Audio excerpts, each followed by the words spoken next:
Welcome to I news special interview. తాజా రాజకీయ పరిణామాలపై మనతో మాట్లాడేందుకు విజయవాడ పార్లమెంట్ వైఎస్ఆర్ కాంగ్రెస్ పార్టీ అభ్యర్థి పొట్లూరి వరప్రసాద్ గారు ఉన్నారు. ఆయన అడిగి మరిన్ని విషయాలు తెలుసుకునే ప్రయత్నం చేద్దాం. నమస్తే సార్. నమస్తే అండి. సార్, ఆంధ్రప్రదేశ్కి తొలి విడతలోనే పార్లమెంట్ అసెంబ్లీ ఎన్నికలు జరగబోతున్నాయి. చాలా తక్కువ సమయం ఉంది. ఎలా హ్యాండిల్ చేస్తున్నారు సార్ ప్రచారంలో కానీ? అంటే for every problem this a solution. తక్కువ సమయంలో మ్యాక్సిమం రీచ్ అవుట్ చేయాలి. ఫార్చునేట్లీ నేను మనం కూర్చున్న చోట మైలియడస్లోనే పుట్టి పెరిగాను. ఎల్కేజీ నుంచి ఇంజనీరింగ్ అంత ఇక్కడే చదివాను. ఇదే స్కూలు, ఇదే కాలేజ్, ఇంజనీరింగ్ అంత ఇక్కడే చేసాం. తెలిసిన మిత్రులు ఉన్నారు, అందరూ సహాయం చేస్తున్నారు. ప్రతి ఇంటింటికి రీచ్ అవుట్ అవుతున్నాం. అబవ్ ఆల్ మాకు చాలా కేపబుల్ ఎమ్మెల్యేస్ ఉన్నారు. మొత్తం 7 చాలా వెరీ సీజన్డ్ ఎమ్మెల్యేస్. అందరూ వారి నియోజకవర్గాల్లో మంచి పట్టు ఉంది. వాళ్ళ ద్వారా రోజుకున్న 24 గంటలు ఎన్ని గంటలు పనిచేయాలి, 12 గంటలు పనిచేస్తున్నాం. దేవుడి దేవాలు కొద్ది గొప్ప నలుగురికి మా పేరు తెలుసు. ఇక్కడ దగ్గర మా సంస్థలో 1000 మంది ఉద్యోగస్తులు ఉన్నారు. పీవీపీ అనేది కొద్ది గొప్ప నలుగురికి తెలిసిన బ్రాండే ఆ దేవుడి దయ వల్ల. సో మాకున్న లిమిటెడ్ టైంలో, లిమిటెడ్ రిసోర్సెస్లో బెస్ట్ ఎఫర్ట్ పెడుతున్నాం. సార్, పారిశ్రామికవేత్తగా ఉన్న మీరు, సినీ రంగం ఇప్పటి వరకు ఉన్నట్టు మీరు పొలిటికల్గా వచ్చారు. సినిమా రంగానికి పొలిటికల్ రంగానికి ఏమైనా తేడా ఏమైనా గుర్తించారా? సినిమా రంగం అనేది మా సంస్థలో చిన్న డివిజన్ అండి. మా దగ్గర మల్టిపుల్ డివిజన్స్ ఉన్నాయి. నేను కెరీర్లో స్టార్ట్ అయిన టెక్నాలజీ సర్వీసెస్లో నా ఫస్ట్ కంపెనీ, సెకండ్ కంపెనీ ఈ business solutions, third company financial research, health care, power జనరేషన్లో ఉన్నాం, రియల్ ఎస్టేట్లో ఉన్నాం. ఏ పని చేసిన నా జీవితంలో అండి common thing is your focus, commitment and capability. అవి కన్సిస్టెంట్గా ఉంటాయండి. అదే స్కిల్ సెట్స్. అది పబ్లిక్ సర్వీస్ అయినా, ప్రొఫెషనల్ ఆర్గనైజేషన్ డెవలప్మెంట్ అయినా. సో ఐ బిలీవ్ ఆ ఫండమెంటల్స్ మాకున్నాయి లైఫ్లో. సార్, ప్రజల నుంచి రెస్పాన్స్ ఎలా వస్తుంది సార్? విజయవాడ పార్లమెంటు 7 కాన్స్టిట్యున్సీల్లో పీవీపీ గారికి ప్రజల నుంచి ఎలా రెస్పాన్స్ వస్తుంది? అంటే అది నాకే కొంచెం, మీరు నాతో ఇప్పుడు గ్రౌండ్లో ఉంటే బాగుండేది. నేను స్వతహాగా నాకు స్వోత్కర్ష తక్కువ, ఉన్నదాన్ని ఎక్కువ చేసి చెప్పటాలు అవన్నీ నేను చేయను. మీరు నాతో ఇప్పుడు గ్రౌండ్లో చూస్తే ఉంటుందండి. అంటే వాళ్ళు అసలు నాకే నమ్మబుద్ధి కావట్లా. The kind of reaction people are giving, trust they have, they looking up to me. నేను రాజకీయ నాయకుడిని కాదు, రాజకీయం చేయడానికి రాలేదు. పబ్లిక్ లైఫ్ నా జీవితంలో నేను what I'm in life is thanks to America and almighty. అమెరికాలో 160 వెళ్ళాను. ఆస్ట్రేలియా పొట్టచుతు పట్టింది వెళ్ళాం. పొద్దున్నే 3 బాత్రూమ్లు అడిగేవాళ్ళం బతకడం కోసం. అమెరికాలో నేర్చుకుంది ఏంటంటేనండి, ఎవరెంత సక్సెస్ అయినా కూడా సొసైటీకి మనకు ఒక ఆబ్లిగేషన్ అనేది ఉంది. మనం ఈ ఊరిని మనకెంతో ఇచ్చింది, కొంత నివ్వకపోతే లావైపోతాం కదా. వైఎస్ఆర్ కాంగ్రెస్ పార్టీ ఎప్పటి నుంచో నవరత్నాలను ప్రజల్లోకి తీసుకెళ్లే ప్రయత్నం చేస్తుంది. ఇప్పటికీ ప్రజలు ఏమనుకుంటున్నారు సార్ నవరత్నాల మీద? ఏ గ్రామం వెళ్ళినా, నేను ఎవరిని కలిసినా కూడా అందరికీ ఒకటే ప్రాబ్లం. మాకు పట్టాలు లేవు, మాకు ఆరోగ్యశ్రీ సరిగ్గా రావట్లేదు, పెన్షన్లు రావట్లేదు, నిన్నగాక మొన్న ఇచ్చిన చెక్కులు బౌన్స్లు అయినాయి. అందరికీ అదే ప్రాబ్లం. ఇదే ఆరోగ్యశ్రీ రాజశేఖర రెడ్డి గారి హయాంలో ఎంత స్మూత్గా జరిగిందండి. అమెరికాలో 100 ఏళ్ళు పట్టింది మెడికేర్ అనేది ఇంప్లిమెంట్ చేయడానికి. రాజశేఖర రెడ్డి గారు 5 ఏళ్లలో చేయగలిగారు. సో ఆ బెనిఫిషియల్ ప్రోగ్రామ్స్ని ఏబుల్గా ఇంప్లిమెంట్ చేయగటం, దానికి కాంపిటెన్స్ కావాలండి, ఫోకస్ కావాలి, ఒక కమిట్మెంట్ కావాలి. సో మా నవరత్న పథకాలు అది ఓవర్ నైట్లో అది చేసింది కాదు. రాజశేఖర రెడ్డి గారు ఆలోచనలు తీసుకుని జగన్మోహన్ రెడ్డి గారు దాన్ని ప్రతి సెక్షన్ ఆఫ్ ద సొసైటీకి, అమ్మ ఒడి, పిల్లలకు 15,000 రూపాయల సంవత్సరానికి, tuition fee reimbursement. Mohan Babu గారు ఎంత హడావుడి చేస్తున్నారో తెలుసు, ఎన్ని కాలేజీకి డబ్బులు వెళ్తున్నాయో తెలుసు మనకి. ట్యూషన్ ఫీ రీయింబర్స్మెంట్తో పాటు ఇయర్లీ ఖర్చులు కూడా. ప్రతి పథకం ఎంతో ఆలోచించి జగన్మోహన్ రెడ్డి గారు మేధో మదనం చేసి అనౌన్స్ చేసి అదే పనిగా ప్రతి ఇంటింటికి తీసుకెళ్ళటం అది మా బాధ్యత. సరే, ఆల్రెడీ ప్రభుత్వం ప్రచారంలో ఏం చెప్తుందంటే, మేము ప్రభుత్వ పథకాలన్నింటినీ కూడా ప్రజల్లో ఇంప్లిమెంటేషన్ చేసాం, ఇళ్ల నిర్మాణంలో బాగా ఇచ్చాం, ముఖ్యంగా వృద్ధులకు పెన్షన్లు బాగా పెంచాము, 2000 చేసాము, నిన్న కూడా 3000 పెన్షన్ ఇస్తామని చెప్పి సీఎం చంద్రబాబు గారు చెప్పారు, ఇంకా మరుగుదొడ్లు నియమించాం, ఇలా ప్రచారం చేసుకుంటూ వస్తున్నారు. కానీ మీ నవరత్నాల్లో ఇప్పటికే ప్రచారం చేస్తూ వస్తున్నారు, కానీ మేము ఇంకా ఇంప్లిమెంటేషన్ చేస్తున్నాం, ఇంకా వాళ్ళు ఇచ్చేది ఏంటనేది అధికార పక్షం మాట. అసలు పెన్షన్ ఎంత ఇచ్చేవారు ముందు? 2000 రూపాయలకి పెంచింది ఎలా? జగన్మోహన్ రెడ్డి గారు 2000 రూపాయలు అన్న తర్వాత 3000 రూపాయలకి ఇప్పుడు పెంచారు. జగన్మోహన్ రెడ్డి గారు 3000 రూపాయలు పెంచిన తర్వాత ఆరోగ్యశ్రీ ఎవరు బ్రెయిన్ చైల్డ్? రాజశేఖర రెడ్డి గారు బ్రెయిన్ చైల్డ్. అసలు ప్రభుత్వం అసలు అధికారంలోకి ఎలా వచ్చింది? Fundamental thing. ఒక చిన్న రైతుని అడిగినా చెప్తాడు. దేని మీద వచ్చారండి? రుణమాఫీ జరిగిందా? డ్వాక్రా సంఘాలు బంగారు బ్యాంకులో పెట్టి నడుచుకుంటే ఇంటికి వస్తుందన్నారు, జరిగిందా? ఇంటింటికి వెళ్ళి అడిగితే తెలుస్తుంది. నేను అధికార పక్షం, ప్రతిపక్షం డిబేట్, వాగ్వివాదం చేసుకోవచ్చు. Proof is in the pudding. Proof is in the pudding అంటే ఇలా రైతుని అడగండి, జరిగిందా లేదనేది. ఈ ప్రభుత్వ పథకాలని, ప్రతిపక్షాలు చెప్పిన పథకాలను చేయటమే, మసిపూసి మారేడుకాయ చేయటమే. సార్, పీవీపీ గారు పొలిటికల్ ఎంట్రీ ఇవ్వగానే విజయవాడలో ఎక్కువగా నెగిటివిటీ, ఎక్కువగా మీ ప్రత్యర్థులంతా ఫోకస్ పెట్టారు. దాన్ని మీరు ఏ విధంగా చూస్తారు? నేను పట్టించుకోను అసలు. నాకు 9 ఏళ్ల నుంచి నా మీద నెగిటివ్ క్యాంపెయిన్ జరుగుతూనే ఉంది. నేను కింద నుంచి పైకి వచ్చాను. పెరగటం నా జన్మ హక్కు ఏ రంగంలో అయినా. దాన్ని తట్టుకోలేని ప్రత్యర్థులు 9 ఏళ్ల నుంచి చేస్తున్నారు, 9 ఏళ్ల నుంచి రాస్తూనే ఉన్నారు. ఒక్క కేసు నేను ఛార్జ్షీట్లోకి వెళ్ళానా? నా సొంత డబ్బు నేను ఇన్వెస్ట్ చేసుకున్నాను. నా గవర్నమెంట్ ఎక్కడి నుంచి ఏ కన్సెషన్స్ లేవు, నాకు ఏ గవర్నమెంట్తో ఏ వ్యాపారం లేదు, ఎవరితోటి ఏ అవసరం లేదు. ఇవన్నీ ఒక ఆర్కెస్ట్రేటెడ్గా ఒక కుట్రలో కుతంత్రాలతో రోజుకు ఒక ఆర్టికల్స్ రాయించడం, వస్తే నేను రియాక్ట్ అయితే దాన్ని పెద్ద ఇష్యూ చేద్దామని. మన స్పెషల్ స్టేటస్ ఉదాహరణ, ఒక సిఐఏ సదస్సు నేను మాట్లాడిన దాన్ని ముందు వెనక చేసి మార్పు చేసి పంపించారు. ఫుల్ వీడియో మీడియా మిత్రులందరూ చూశారు. తర్వాత ఏమన్నా మీకు మా ఉలుకు పలుకు ఉందా? తర్వాత మాట్లాడే ట్వీట్ల మీద పోటీ ట్వీట్లు చేశారు, ముఖ్యమంత్రి గారు మాట్లాడేశారు, నేను ప్రెస్ మీట్ పెట్టాను. ఈ నెగిటివిటీ ఇంకా పెరుగుతుంది. నెగిటివ్గా మాట్లాడితే కామన్ మ్యాన్కి ఉపయోగపడుతుందంటే 24 గంటలు నన్ను తిట్టండి. సార్, పీవీపీ దృష్టిలో ప్రత్యేక హోదా మీద ఏం చెప్తారు సార్? అంటే ఆల్రెడీ మీరు వ్యాప్తంగా ఉన్నారు కాబట్టి లోటుపాట్లన్నీ కూడా స్పెషల్ స్టేటస్ వస్తే ఏంటనేది మీకు తెలుస్తుంది కదా. అసలు నేను రాజకీయంలోకి వచ్చింది 2014లో స్టేట్ డివిజన్ జరిగినప్పుడు. అప్పుడున్న 25 మంది పార్లమెంట్ సభ్యులు వాళ్ళు మాట్లాడే తీరు చూసి I know how much I felt bad. 5 కోట్ల మంది ఆంధ్రుల్లో 25 మంది మాట్లాడేవాళ్ళు లేరా? 25 మంది కేపబుల్ పీపుల్ లేరా? ఆ రోజు నాకు it hit me that we deserve better. Plato అనే ఒక పెద్ద గ్రీక్ ఫిలాసఫర్ ఏమన్నాడు? If you don't want to be in politics, be prepared to be ruled by the inferior. ఇవాళ ఎవరు రూల్ చేస్తున్నారండి?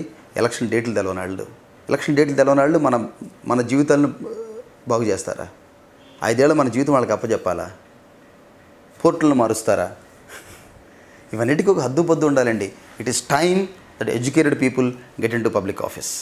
There has to be a change that has to start at somewhere at some time. Sir, ఇప్పుడు ప్రత్యేక హోదా మీదే రాజకీయ పార్టీలన్నీ కూడా రాజకీయం చేస్తున్నాయి.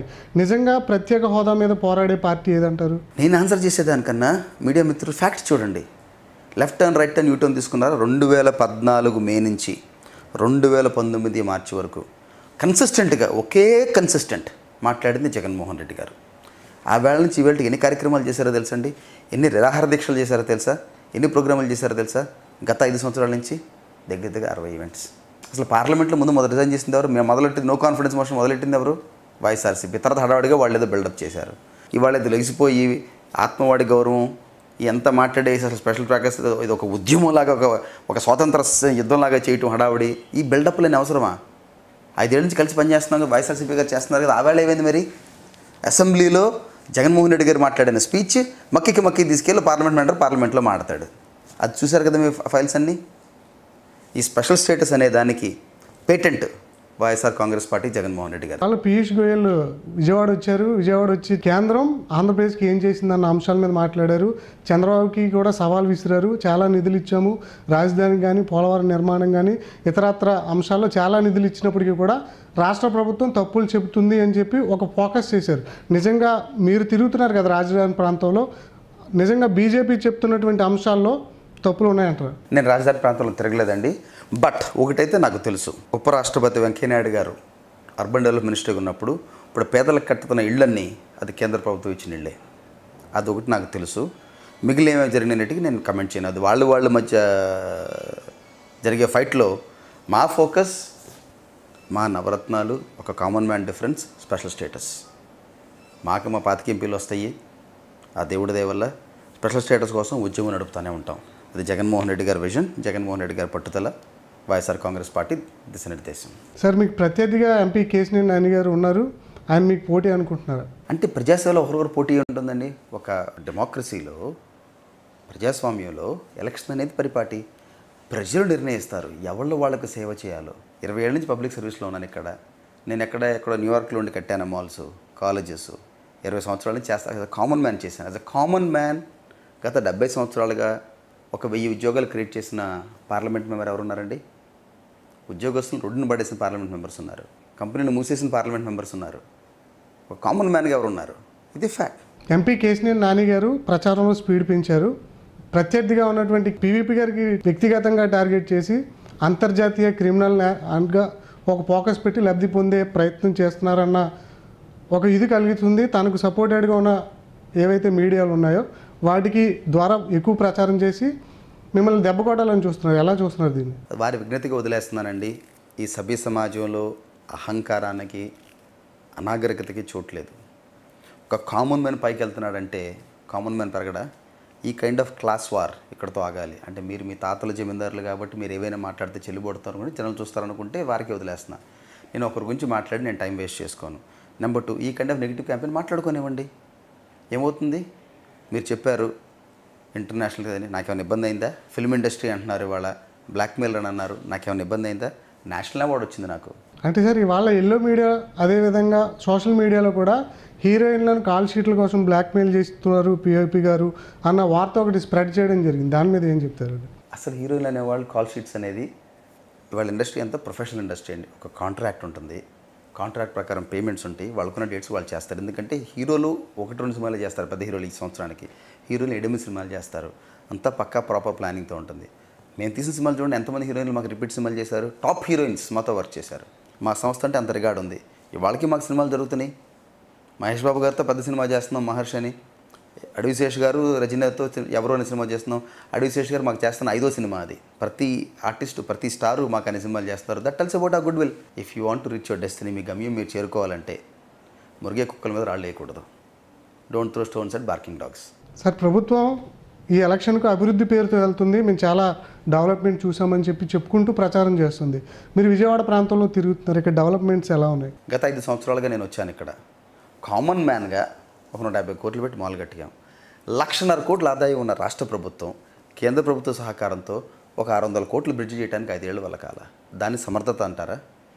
అది 600 కోట్ల ప్రాజెక్టు కాదు. అక్కడ ఎన్ని వేల కోట్ల లాస్, ప్రొడక్టివిటీ, ఎన్ని లక్షల గంటలు జనాల టైం వేస్ట్ అయింది. యూటర్న్లు తీసుకుని, డీటూర్లు తీసుకుని. మీ కేపబిలిటీ అదేనా?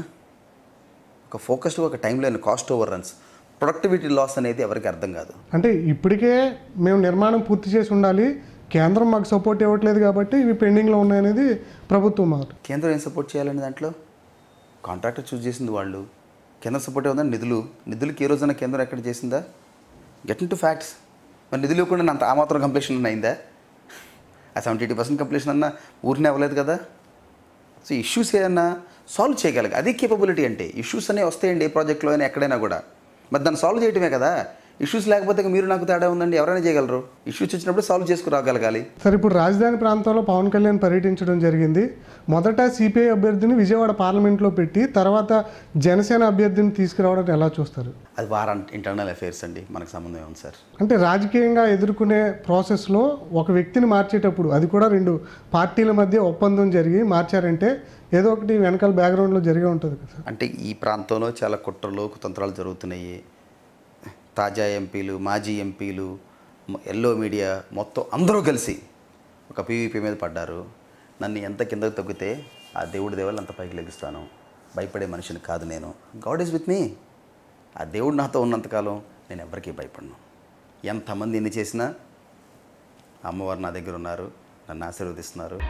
ఛానల్స్ ఏవైతే ఉన్నాయో అవన్నీ కూడా సర్వేలో వైఎస్ఆర్ కాంగ్రెస్ పార్టీ 22 పార్లమెంటు సీట్లు గెలుస్తుందని చెప్పి ఒక సర్వే చెప్తుంది. ఆ 22లో విజయవాడ ఉందా పార్లమెంట్? 22 కూడా కాకపోవచ్చు అండి, మోస్ట్ వాళ్ళు 25 అవుతాయి సార్ అని అనుకుంటున్నాము. బట్ మే 23 మాత్రం దేశం మొత్తం దిగ్భ్రాంతి చెందబోతుంది. జగన్మోహన్ రెడ్డి గారి సాధించిన ప్రగతి, ఒక ఆర్గనైజేషన్ 9 ఏళ్ళు ఆయన కష్టపడిన ఫలితాన్ని చూడబోతున్నారు. మేము రిజల్ట్ మీద చూడట్లేదు సార్. 25 వస్తాయి, 20 వస్తాయి, 10 మాట్లాడుకోవట్లేదు కూడా. నేను ఎన్ని సీట్లు వస్తాయి కూడా మాట్లాడాం. మా ఫోకస్ అంతా వచ్చే 5 సంవత్సరాలు, 10 సంవత్సరాలు, 25 సంవత్సరాలు మేము ప్రకటించినవి, మా ప్రభుత్వం జగన్మోహన్ రెడ్డి గారు చెప్పినవి డెలివరీ చేయాలి. కేసీఆర్ నాని గారు ఎంపీ గారు లాస్ట్ టైం సిట్టింగ్గానే ఉన్నారు, ఇప్పుడు కూడా ఆయన నిలబడ్డారు కదా. ఈ విజయవాడ పార్లమెంట్లో ఉన్న 7 కాన్స్టిట్యున్సీల్లో ఆయన గతంలో 5 కాన్స్టిట్యున్సీలు టీడీపీ రావడం, 2 వైసీపీ రావడం. ఇప్పుడు ఎలా ఉంటుంది సార్ 7 కాన్స్టిట్యున్సీల పరిస్థితి? మీరు ఏప్రిల్ 11 ప్రజలు చూస్తారు కదా, మే 23 ఎలా జరగబోతుందో. అనూహ్యమైన పరిణామాలు రాకపోతున్నాయి. క్యాపిటలిజం డెవలప్మెంట్ ఏమైందో చూస్తున్నారు. అన్నిటికన్నా ఒక మేనిఫెస్టో, ఒక హామీ ఇచ్చింది ప్రభుత్వం. మనిషి అనే మాట ఇచ్చినప్పుడు మనిషి నమ్ముతాడు. మనుషులకి ఆ మాత్రం తెలివితేటలు ఉన్నాయి. మనం లేవనుకుంటే 5 కోట్ల మంది మనం ఎర్రబాబులు, మనం చెప్పింది నడుస్తుంది అనుకోవటం, I think it's wrong. Bezawada గడ్డ రాజకీయాలకు అడ్డా అంటారు. ఆ రాజకీయాలని తట్టుకునే కెపాసిటీ మీకుందా? ఎలా ఉంది మొత్తం ఓవరాల్గా? నేను ప్రజాసేవలోకి వచ్చాను. నేను ప్రపంచం అంతా చూశాను. దేవుడి దేవుళ్ళు ఎన్నో కష్ట నష్టాలు చూశాను. కింద నుంచి పైకి వచ్చాను. దీంట్లో పెద్ద ఇబ్బంది పడాల్సిందే ఉందండి. దాంట్లో క్యారెక్టర్ అసాసినేషన్ చేస్తున్నారు. 9 ఏళ్ళ నుంచి చేస్తున్నారు. మేమైనా ఎదిరామా బెదిరామా? నేను రూపాయి తప్పుగా సంపాదించినంతగా ఎవరు భయపడాల్సిన అవసరం లేదు. నేను అంటే సార్ వాళ్ళు ఓటమికి భయపడి నిజంగా అలా క్రియేట్ చేస్తున్నారా, లేదంటే వెనకాల ఇవి నిజంగా జరిగేవంటారు? మరి ఈ హల్ ఆఫీసర్ ఎందుకు వచ్చింది హడావిడంతా? వాళ్ళు నా మీద క్రిటిసైజ్ చేసే బదులు 5 ఏళ్ళు ఏం చేశారు, 5 ఏళ్ళు ఏం చేయబోతున్నారో మాట్లాడవచ్చు కదా. అది మాట్లాడుతున్నారా? ఒక్క నిమిషం మాట్లాడుతున్నారా? నన్ను తిడతాం వలన బెజవాడకైనా ఉపయోగం జరుగుతుందా? అంటే బెజవాడ ప్రజలకు మీరు తప్పు క్యాండిడేట్ని పెడుతున్నారు. బెజవాడ ప్రజలందరికీ తెలుసు నా గురించి. నాతో పాటు 4-5 వేల మంది క్లాస్మేట్స్ ఉన్నారు, టీచర్స్ ఉన్నారు, అందరికీ తెలుసు ఎట్లాంటి మనిషిని నేను. సార్ మిమ్మల్ని ఎంత టార్గెట్ చేసినప్పుడు మీరు ఎందుకు టార్గెట్ చేయలేకపోతున్నారు సార్? చేయలేకపోవటం కాదు, యాజ్ అ ప్రిన్సిపల్ నేనేం చెప్పాను, I'm for positive politics, productive politics. నేను తిడితే పని అవుతుందంటే చెప్పండి, 24 గంటలు తిడతాను. మీరే చెప్పండి. Let us discuss about real people, real problems and real development. ప్రజల ఇష్యూస్ గురించి మాట్లాడదాం. ఎవరికి పట్టాలేవో మాట్లాడదాం, ఎవరికి పెన్షన్లు లేవో మాట్లాడదాం, దాని గురించి మాట్లాడదాం. ఇన్ఫ్రాస్ట్రక్చర్ ప్రాజెక్ట్స్ ఏంటో మాట్లాడదాం, జాబులు లేని విద్యార్థుల గురించి మాట్లాడదాం, వాళ్ళకి ఏం డిఫరెన్స్ చేసామో మాట్లాడదాం, ఎలా చేయాలో డిస్కస్ చేద్దాం. అది మోర్ మీనింగ్ఫుల్. అది నా ఫోకస్ అండి. And I don't want waste time. కను తెరిస్తే జననం, కను మూస్తే మరణం, రెప్పపాటే జీవనం. ఎంతకాలం బతికామని కాదు, ఎలా బతికాం, ఎవరి కోసం బతికాం, ఎందుకోసం బతికాం. పాజిటివ్ యాటిట్యూడ్ ఉండాలి లైఫ్లో మనకి. పీవీపీ గారికి టికెట్ వచ్చే విషయంలో కేసీఆర్ గారి పాత్ర ఉంది. కేసీఆర్ గారు బెదిరించారు, ఆయన వ్యాపారవేత్త కాబట్టి అందుకునే వైఎస్ఆర్ కాంగ్రెస్ పార్టీలోకి పీవీపీ గారు వచ్చారు అనేది ఒకటి బాగా ప్రచారం చేస్తున్నారు. ఏం చెప్తారు సార్? కేసీఆర్ గారితో నాకు పరిచయం లేదు, కేటీఆర్ గారితో నా సోషల్ ఫ్రెండ్ ఉంది. వారు ప్రభుత్వంలోకి వెళ్ళి 5 ఏళ్ళు ఈ రోజు నేను కలవలేదు, సెక్రటరియట్లో అడుగు పెట్టలేదు. అబవ్ ఆల్ నాకు హైదరాబాద్లో నాకు పెద్ద ఆస్తిపాస్తులు లేవు, విజయవాడలో అంత లేవు. నాకున్న పోర్ట్ఫోలియోలో నాకు తెలుగు రాష్ట్రాల్లో పెద్ద ఎక్స్పోజర్ లేదు. ఇక్కడేదో మా పేరెంట్స్ ఇల్లు మొత్తం అఫిడవిట్లో పెట్టాను. కట్టినప్పుడు నాకు ప్రభుత్వంతో వ్యాపారం లేదు, పెద్ద ఆస్తిపాస్తులు లేవు. నన్ను ప్రెషర్ చేసేది ఎవరు ఉంటారు ఇంకా? అబవ్ ఆల్ జగన్మోహన్ రెడ్డి గారితో నా పరిచయం ఎప్పటి నుంచి? 20 ఏళ్ళ నుంచి జగన్మోహన్ రెడ్డి గారితో నా పరిచయం. ఎవరు అడిగినప్పుడు నాకు కంఫర్ట్ ఉన్న కల్చర్ అది, అందుకని వారు చేరాను. విజయవాడ పార్లమెంటు పరిధిలో మీరు గెలిస్తే ఏం చేయబోతారు సార్? ఇప్పటివరకు ఎన్ని సమస్యలు గుర్తించడం జరిగింది? చాలా గుర్తించామండి. Above all across the board biggest issue is unemployment. యూత్కి, రైతాంగానికి పెన్షన్లు, పట్టాలు, రుణమాఫీ, ఇవన్నీ మేజర్ ఇష్యూస్. నవరత్నాల్లో కాంప్రిహెన్సివ్గా కవర్ చేసేసారు జగన్మోహన్ రెడ్డి గారు ఆల్రెడీ. విజయవాడ వరకు ఒక స్మార్ట్ క్యాంపెయిన్ చేయబోతున్నాం. Let us make Vijayawada great ASAP. ASAP అంటే ఏంటండి? జనానికి as soon as పాసిబుల్ కదా. Let us make Vijayawada great ASAP అంటే academic infrastructure, social infrastructure and physical infrastructure. ఈ 3 ఏరియాస్ మీద ఫోకస్ చేయబోతున్నాం. అకాడమిక్ ఇన్ఫ్రాస్ట్రక్చర్ అంటే ఇక్కడున్న వందల కొద్ది ఎడ్యుకేషన్ ఇన్స్టిట్యూషన్స్, వేల మంది విద్యార్థులు గ్రాడ్యుయేట్ అవుతున్నారు. వాళ్ళకి లాస్ట్ మైల్ యాక్సెస్, వాళ్ళకి ఉద్యోగ అవకాశాలు ఎక్కడెక్కడ జరుగుతున్నాయి తెలియచేయటం. ఒక world class centre for career counselling అనేది డెవలప్ చేద్దామని ఇక్కడ అది చేస్తాం. సోషల్ ఇన్ఫ్రాస్ట్రక్చర్ అంటే ఇది క్యాపిటల్ ఏరియా, పాత బెజవాడ కాదు, మేము పెరిగిన బెజవాడ కాదు, కొత్త క్యాపిటల్ ఏరియా. ఇక్కడ దీన్ని మోర్ లివబుల్ సిటీ లాగా చేయాలి. అంటే దేశంలో నలుమూల నుంచి వచ్చే టాలెంట్ అంతా they should make Vijayawada as their home. మా 1 టౌన్లో సింధీ ఫ్రెండ్స్ ఉన్నారు, మార్వాడి ఫ్రెండ్స్ ఉన్నారు. వాళ్ళకి మళ్ళీ ఇప్పుడు రేపు ఒక మెకిన్సీ ప్రొఫెషనల్, ఒక ఎర్న్‌స్టండ్ వాళ్ళు వచ్చి విజయవాడలో పనిచేయాలంటే ఒక ఫన్ ఎన్వైర్న్మెంట్ ఉండాలి. సో విజయవాడను ఒక ఫన్ సిటీ లాగా చేయబోతున్నాం. 3వది ఫిజికల్ ఇన్ఫ్రాస్ట్రక్చర్, ఎగ్జిస్టింగ్ ప్రాజెక్ట్స్ని కంప్లీట్ చేయటం, నెక్స్ట్ 25 సంవత్సరాలకు కావాల్సిన మౌలిక సదుపాయాలని మనం ప్రొవైడ్ చేయటం. సార్ ఇంకా 13 రోజులు చాలా తక్కువ టైం మీకు ఉంది. ఎలా ఇంకా ప్రజల్లోకి వెళ్ళాలనుకుంటారు సార్? రోజు 20 గంటలు చేస్తాం, పని చేస్తాం, గళం వినిపిస్తాం, కలుస్తాం. ఎంతమంది అంటే అంతమంది కలవగలం. దేవుడి వల్ల మా పేరు కొంతమంది నలుగురు తెలుసు. ఇంకా కష్టపడి పని చేస్తాం. వైఎస్ఆర్ కాంగ్రెస్ పార్టీకి నిన్న పుట్టిన పార్టీ కాదు, ప్రతి ఇంటింటికి తెలిసిన పార్టీ. రాజశేఖర రెడ్డి గారు ప్రతి హృదయాల్లో ఉన్నారు. జగన్మోహన్ రెడ్డి గారు ఎక్కడ అలసట లేకుండా 9 ఏళ్ళ నుంచి రాజీ లేని పోరాటం చేస్తూనే ఉన్నారు. ప్రజలకు తెలుసు అండి ఎవరు ఫైట్ చేస్తున్నారు, ఎవరు చేస్తున్నారంటే అనేది. ఈ media spin, negative stories, character assassination అనేది ఎప్పటి నుంచి జరుగుతుందండి? గత 30 సంవత్సరాల నుంచి జరుగుతూనే ఉంది. దాని మూలాన ప్రజలు నమ్మేసేది అనుకుంటే వాళ్ళ విజ్ఞతకి వదిలేస్తున్నాను. పీవీపీ గారు ఏమైనా ఈ 7 కాన్స్టిట్యున్సీలో సర్వేలు చేయించారా? ఎలా ఉంది సార్ వాటర్ల నాడి? ఏదో గొప్పలు చెప్పుకోవటం మాకు ఇష్టం లేదండి. మే 23 చెప్పాను కదా, దేశం దిగ్భ్రాంతి చెందబోతుంది జగన్మోహన్ రెడ్డి గారి పర్ఫార్మెన్స్ చూసి. ఫైనల్గా ఏం చెప్తారు సార్ విజయవాడ పార్లమెంట్ ఓటర్లకు? నేను చెప్పబోయేది ఒకటే, మన జీవితంలో ఒక షర్టు కొన్నా, ఒక చీర కొన్నా 5 నిమిషాలు, 10 నిమిషాలు, అరగంట, గంట స్పెండ్ చేస్తాం. ఒక జత చెప్పులు కొనాలన్నా ప్రతి చిన్న డెసిషన్కి ఆలోచించి తీసుకుంటాం. రాబోయే 5 సంవత్సరాలు మీ జీవితకాలంలో మీరు ఎన్నుకోపోయే ప్రజాప్రతినిధి మీ బిడ్డల భవిష్యత్తును ఇంపాక్ట్ చేయబోతున్నారు, మీ లైవ్లీహుడ్ ఇంపాక్ట్ చేయబోతున్నారు. మీ ప్రజాప్రతినిధి అంటే మీరు గర్వపడే విధంగా ఉండాలి. 5 నిమిషాలు ఆలోచించండి గత 5 సంవత్సరాలు ఏం జరిగిందనేది. 5 నిమిషాలు ఆలోచించి మీరు ఎవరికి అవకాశం ఇవ్వాలనుకుంటున్నారో మీరు ఆలోచించి మీరు నిర్ణయం తీసుకోండి. థ్యాంక్ యూ వెరీ మచ్ అమ్మ. ఇది పీవీపీ గారు చెప్తున్నటువంటి మాట. ఖచ్చితంగా విజయవాడ పార్లమెంటు పరిధిలో ఓటర్లు గెలిపిస్తారు.